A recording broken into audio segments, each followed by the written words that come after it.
Welcome to Steve's Cottage with Steve Horner. Steve Horner, a former radio talk show host, helps spotlight the source of today's social chaos while offering practical solutions to the problems negatively affecting you and your family. And now, here's Steve. Hello, ladies and gentlemen. Steve Horner here at the Cottage. Welcome in. Come on in. Wipe your feet off. Have a seat. I got a cold brewski waiting for you after the show. This is the Steve's Cottage radio podcast, and this is where idealism meets reality. So I'm in a convenience store the other day, and a good-looking chick at the counter. She says, "How you doing?" I said, "How am I looking?" She says, "How you doing?" I said, "I feel good, like I knew I would.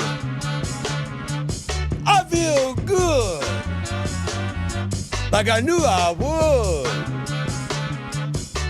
So good, so good, I got you. Yeah, baby, I got you. Come on in. We're going to have a ball. I got a great show. I got a surprise for you at the end of this program. Don't let me forget. This is a super title, isn't it? Joyful Patriotism.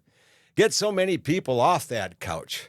Get them on the streets and professing what they believe in and protect that Constitution, which so many people want to change. But you need to guard it. You need to be ever vigilant. Now, I know it's a nice fluffy thought, ever vigilant. Ever vigilant. And a lot of people will scoff at you these days for those words and tag you with words like, "Oh, you right-wing Looney Tune, you."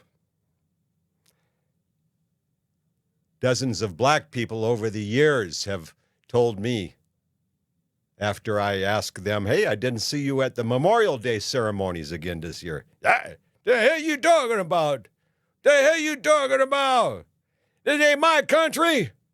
You ever heard that? I've heard it dozens and dozens of times. "What are you talking about? Hell, it ain't my country." Well, why don't you get the hell out then? I mean, seriously. You get these illegals in here and they get their jobs somehow, and boy, oh boy, they are arrogant and unhappy with white men like me. Well, hey, Senora, get the hell out of here. Go back and make your own cesspool of a country better instead of coming here and leeching off of me. And aren't they always the first ones to whine and complain when the big dog comes to crap in their yard? This ain't my country. Hell yeah. Hey, who took my constitutional rights away? The big dog, of course, being a euphemism or metaphor.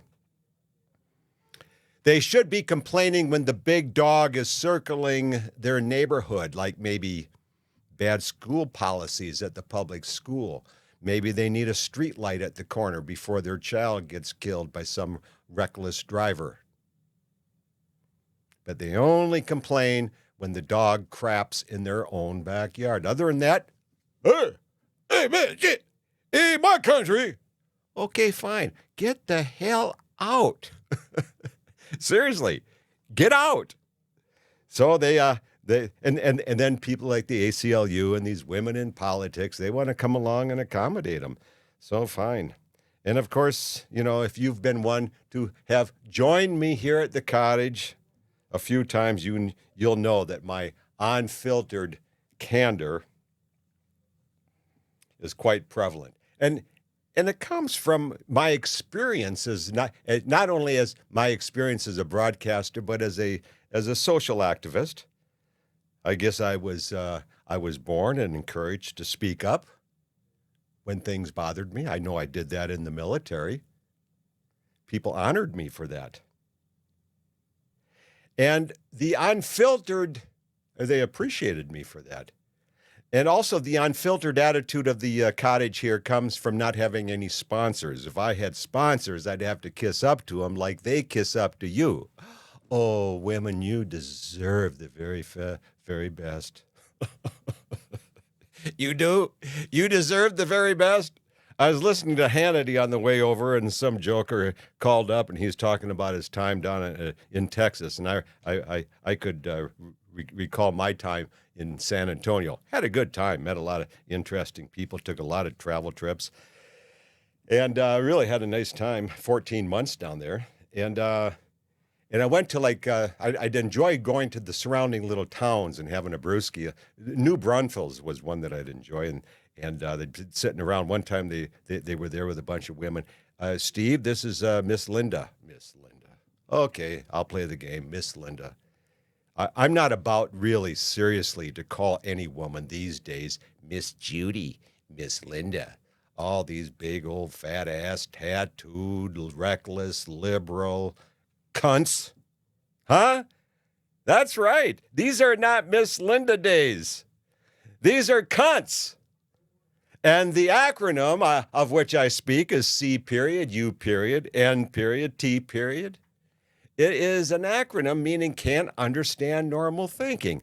And the women, well, they have their periods.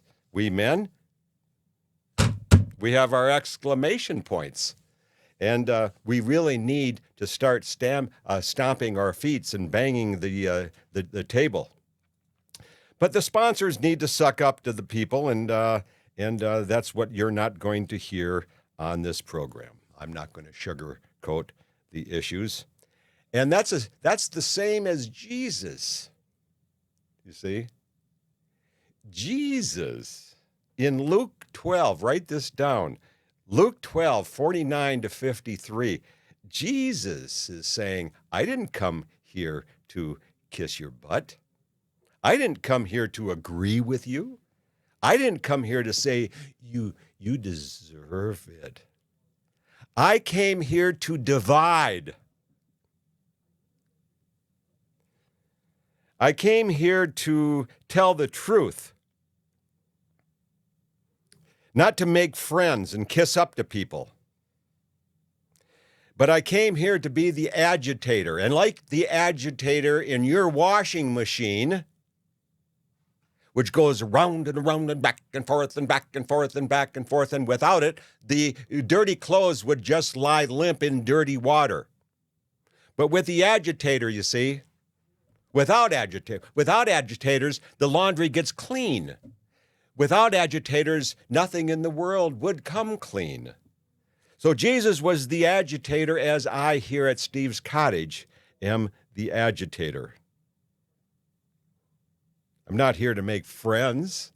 I'm not here to get sponsors. I'm not here to make money. I'm here to divide people. I'm here to make enemies while identifying traitors. And I'm telling you, folks, what I've discovered in my life and my political career, you give those traitors enough rope, they will hang themselves. They'll lash back. Eventually, they'll lash back and tell you what's really on their mind. And then you got them. Up until then, they're not going to talk because they're cowards. Cowards. In an America built on convenience and consumerism. But like my Minnesota comrade Bob Dylan said in one of his early tunes, a hard rain is going to fall. A hard rain is going to fall. People are pissed off at the double standards out there. But that's all they do is complain and whine and, you know. But some do take action. When they get pissed off enough and they're hurt too much by the double standards and confused, they feel betrayed. That's what happened to January 6th, 2021. That's what happened. And it will happen again. A lot of people thought these people were stupid and traitors, and I kind of, not traitors, but I do believe that they were reckless and, you know, playing John Wayne and Wyatt Earp, and everybody wanted to come in and be tough, and including some of these right-wing Miss Lindas, you know, they wanted to show their titties, you know, and so, you know, they're ending up in jail because the fools all took pictures of themselves. But that's not the way to go about it, you know, vigilantism like that. You need to speak up. Talk to your lawmaking representatives. Maybe you should run for board. Maybe you should run for legislator. Maybe you should run for school board. So, but people are getting upset. This was only a microcosm of the underlying current out there with the January 6th, folks. It is building. I talk to people. They are angry. They're confused. Right now it's, I ain't going to do nothing. I'm keeping my mouth shut. But they will jump on the tsunami when it gets rolling, just like they did on January 6th. Because they're not leaders, they're followers, but they are upset. I'm trying to prevent that inevitable backlash of not only right-wing, but left-wing wackos too. You see, the left and the right, they both end up down here at the bottom of the pit as tyrannical. Coming from the left, I'll give you everything. Over to the right, got to be more practical. But then they meet down here at the bottom, and if you don't do it my way, it's the highway, and I'm going to take care of you. And they're both tyrannical in nature. And neither are able to describe the source of today's chaos because they're idiots. Their heads are in the sand. They can't give you 2 sentences about why they're angry. This program's main goal is to identify the source of the chaos. And when you know, you'll be happier and stronger because, as G.I. Joe says, knowing is half the battle. But I will say that America has been hoodwinked into believing false truths, and these phony platforms of perception have become reality by those afraid to peek their heads up out of the sand. America has been indoctrinated with Orwellian terms. You know where that term comes from? British author George Orwell. He wrote Animal House and 1984, 84, and then he died in the early 50s, 1950s. And he was really quite hero. But those are the 2 books that really put him on the map. And in the 1984, he speaks of double speak. You see? Those are words that are concocted to deceive and decoy and upset and shackle enemies of liberty, so that they're easily controlled and manipulated. Doublespeak. Now we call them Orwellian terms. You've heard them out there. They support the political agenda of our enemies.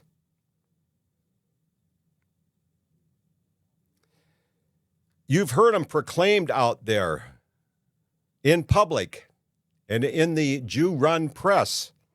Racist. People aren't racist. They don't believe that they're superior. That's what the dictionary says. Being rude isn't racist. Being angry at outrageous, ridiculous behavior is not racist. Same with sexist. People will be quick to label you sexist, racist, when your behavior conflicts with their liberalism. How about gay? Used to be a wonderful word. Not anymore. Jew. Can't say Jew anymore. But I can, because I don't have any sponsors. I'm unfiltered here at the Cottage. Johnny Bench was at an award ceremony from the Cincinnati Reds here the other day. He spoke of his early coach, Gabe Paul. They asked him, well, what kind of salary you get? Well, I got Jude. Gabe Paul was a Jew, so, tight ass, cheap. So I got Jude. Ooh, everybody booed. Oh, he had to apologize. Everybody knows that Jewish people are tight with the money until it comes to spending money on them and their own kind. But, women are often the same way. What's mine is mine. What's yours is mine. Right? But he couldn't get away with saying, well, I got Jude out of my, out of the salary I should have had without everybody going, oh! See, that's another Orwellian term now. Choice. Killing babies, that's a choice. Where the hell's the choice? What choice does the kid have? And then alphabet agendas like men can be women and women can be men. But there are huge rewards to being patriotic. The joyful rewards are just absolutely splendid. It takes guts, it takes backbone, but I'll tell you, when I asked Minnesota courts to enforce the 14th Amendment, equal protection under the law, and I shut down gender-based pricing, ladies' night. Oh, boy, do the women get angry. Acid on my homes and tacks and nails in my driveway and harassing phone calls. Sure, the police said, of course, Steve, this looks like a woman's writing. Are you laughing? Was that you? Yeah, that was me. What do you mean? Of course it looks like a woman's writing. I just thought that was No, I've never heard that. Can you tell a woman's writing, Sean? Only if it has little hearts on it and if it's written in pink. That's what this was. Oh, it had little hearts. I hate you. And little smiley faces. I can't believe you did this with a little heart above the eye. You can't tell a woman's writing? Of course you can. I can put mine up against any woman in the world, and you'll say this is a woman's writing. I can't tell my own writing, so it's okay. Okay, fine. There you see. That's your handicap. Well, so anyhow, young man. But the police said, yeah, no, this is a woman. And so when I was watching the replay of this at home with my two sons, my 16-year-old boy Paul was lying on the carpet like this in prone position. And he said, he looked up at me. JJ and I were on the couch, and he looked up at me and he says, gee, Dad. And this is a quote. Gee, Dad, one guy really can make a difference. Thump, thump, thump, thump. Proud, proud, proud, proud. Huh? That is pride. That's joyful patriotism, okay? I really did make a difference. A lot of people couldn't see the double standards, and they still can't today because they're cowards. They've been hoodwinked. Their heads are in the sand. And then they complain about blacks and gays and everybody else not getting their rights. Half the population in the world is men. But when men go to these gender-based pricing programs in Vegas and throughout the world, they've got to pay extra based on their gender. Can you see how frickin' hypocritical that is? What a lousy, hypocritical message that is to youngsters growing up. Meanwhile, the St. Paul Pioneer Press, the Jew-run press, ran a great big headline. Steve Horner, the most hated man in Minnesota. Frickin' newspapers, they've always been antagonistic about everything because they want to stir up the dust so they can sell papers. Well, guess what? They ain't selling papers anymore because they're too stupid. They've dumbed down society where it doesn't give a damn to buy newspapers. So they've lost their sponsorships and now they've lost their income. But it goes way back to the first gentleman president of the United States, wonderful George Washington. George Washington always thought that he was getting too much grief from the newspaper business. They were relentless in their merciless and mostly unwarranted attacks on Big George. Both his domestic and foreign policies always took a beating, even his personal life and family. Sound familiar? Just ask Donald Trump. Have you ever had a face-to-face conversation with one of these pasty-faced newspaper people? God, they're dumb. Really, I mean, unless they have the screen and the invisible protection of the internet or a closed door between you and them, which takes place when they're writing one of their nasty articles, they can't talk to you face-to-face. They're stupid, these pasty-faced men and women who work in this, and they're all pasty-faced white people. You might have a token black columnist here and there, but that's what it is. It's a token.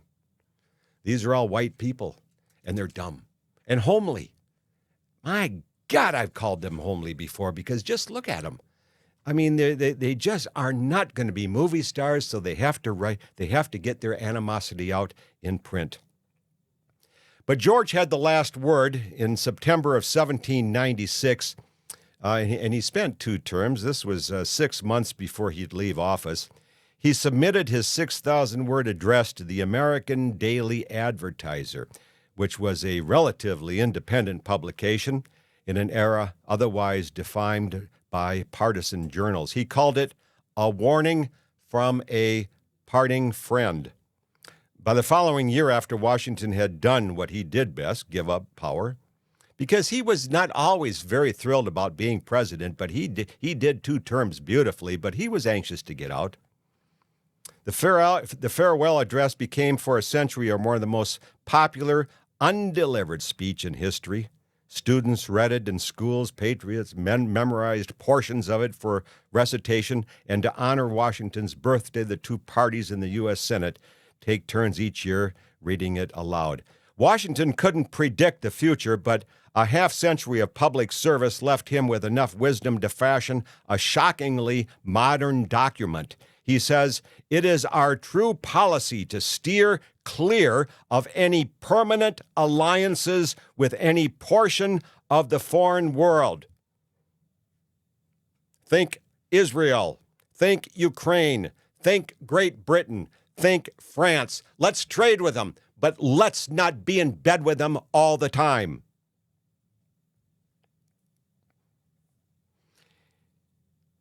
He said political factions, he said, incline the minds of men to seek security and repose in the absolute power of an individual. So a person gets strong, the population becomes full of repose and weak and apathetic.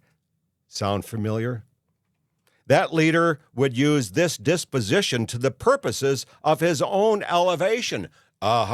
Equals dictatorship. Too much power because the people are sleeping at the wheel. Sound familiar? Because you deserve it. Isn't that beautiful? To the purposes of his own elevation, Washington's message was this mandate: we must guard our inheritance. If we allow sectional jealousies to eclipse national interests, the republic will be in peril. Well, I hope you enjoyed that letter from George Washington, America's first president, served 2 terms, happy to get out, but he had some final real super words of wisdom in parting. Say, I'm going to make an offer to you in the audience out there, and of course here at Steve's Cottage. I'm going to try something different. I'm going to propose to you that you or any taker or anybody that you might know, whether it's a woman or a Jew, we're going to have gender and Jew battles here at Steve's Cottage. So it's not going to be me just talking, okay? Because, you know, sometimes I can rattle off some strong opinions about Jews and women and blacks and alphabet people and so on and so forth. You are invited to call. Sean will get you on the air with me. I'll have my headphones, and you better be ready. I hope you're tough steak, but you call if you want to get on the air, and you tell me, Steve, I'm a black Jew in a wheelchair, and I'm a woman, lesbian, and I'm gonna go, oh wow, oh boy, let's talk. How did you get in that fix? And then we'll just talk, and anybody who wants to call that fits into one of these categories, okay, then you type in Steve at stevehornerbooks.com. That's where you can go and buy one of my self-written books, which I think you'll enjoy. You really will. Full of candor, refreshing anecdotes of life, and you'll get a kick out of them. And you just say, Steve, I'm Miss Linda. I'm in San Antonio, and let's talk. I'll reply back. We'll eventually exchange phone numbers, and you'll be on the air. But just make sure you're ready. But I'll be kind to you. I'm a good interviewer, but I want to hear your perspective on some of these issues as well. So that's Steve at stevehornerbooks.com. Well, folks, we're about ready to crash right into that old fridge and get ourselves a nice cold brewski on this really hot super day in St. George, 110, but we love it because we're tough and it's a dry heat. So the next time you're on one of those journeys to the top of the mountains in one of your adventures, make sure you stay off that well-worn trail. Get off into the wilderness. Get on that less traveled trail, because I'll tell you, folks, by the time you get to the top, you'll turn around, you'll say, that was much more fun. Better memories, it'll make you feel stronger, and you'll have richer rewards in life. So until next time, this is Steve. You take real good care of yourself. Thanks for joining us. Visit Steve's Cottage again with Steve Horner.